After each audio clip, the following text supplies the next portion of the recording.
Hello बच्चों, let's read the question. The question says that each of the question contain two statements, assertion and reason. Each of these questions has four alternative choices. Only one of which is correct answer. You have to select one of the code ABCD given below. यहाँ पर हमें चार options दे रखे हैं. Assertion कह रहा है in a reaction Zn plus CuSO4 gives out ZnSO4 plus Cu. So zinc is a reductant but itself get oxidized. Reason कह रहा है in a redox reaction oxidant is reduced by accepting electrons and reductant is oxidized by losing electrons.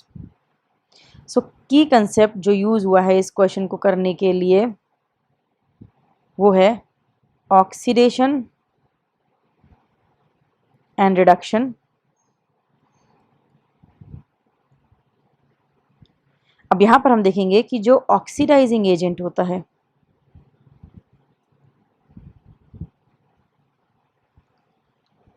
वो एक ऐसा element या compound होता है जो कि पहली बात तो इलेक्ट्रॉन को एक्सेप्ट करता है. इलेक्ट्रॉन एक्सेप्टर इलेक्ट्रॉन को एक्सेप्ट करता है. इसी वजह से वो खुद गेट्स रेड्यूस्ड क्योंकि इलेक्ट्रॉन एक्सेप्ट कर रहा है. ऑक्सीडाइजिंग एजेंट दूसरे को ऑक्सीडाइज कराता है, खुद रेड्यूस हो जाता है. सिमिलरली रेड्यूसिंग एजेंट के साथ एकदम उल्टा होता है. ये क्या करता है, यहां पर लिखेंगे हम रेड्यूसिंग एजेंट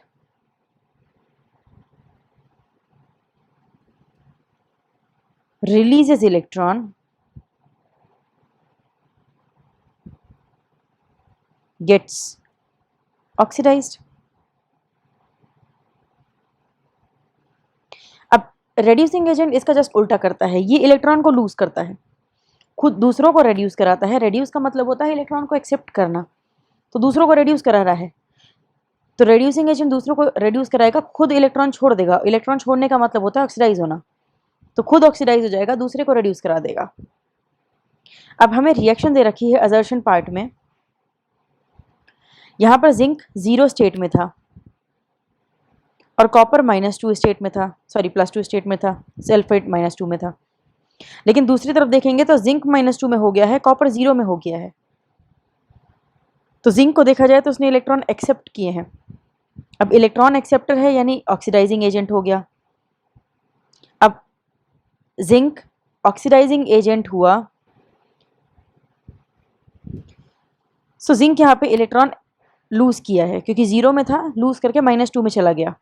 कॉपर +2 में था, इसने 2 इलेक्ट्रॉन एक्सेप्ट करके खुद को 0 में कर लिया.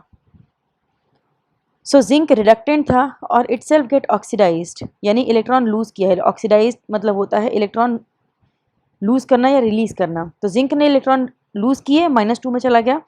कॉपर +2 में था, इसने 2 इलेक्ट्रॉन एक्सेप्ट करके खुद को 0 में कर लिया, तो ये रेड्यूस हो गया. तो असर्शन भी सही है, रीजन भी सही है. रीजन असर्शन का सही एक्सप्लेनेशन भी है. सो असर्शन इज करेक्ट, सही बात है. रीजन इज ऑल्सो करेक्ट, सही बात है. Reason is correct explanation of assertion, बिल्कुल सही है. हमारा आंसर मिल गया हमें. दूसरा भी देख लेते हैं. कहता है असर्शन सही है, रीजन भी सही है. ये तो अभी तक सबसे कुछ सब बढ़िया सही है. Reason is not the correct explanation, यहाँ गलती हो गई है, नॉट नहीं होगा. असर्शन इज करेक्ट, सही बात है. Reason is incorrect, how? Reason भी सही है. असर्शन इज इनकरेक्ट, यहाँ तो असर्शन ही गलत है, तो ये तो स्टेटमेंट ही गलत हो गया. ऑल्दो हमारा सही आंसर में मिल चुका, that is option A is the correct answer of this question. Hope you understood it well. Best of luck.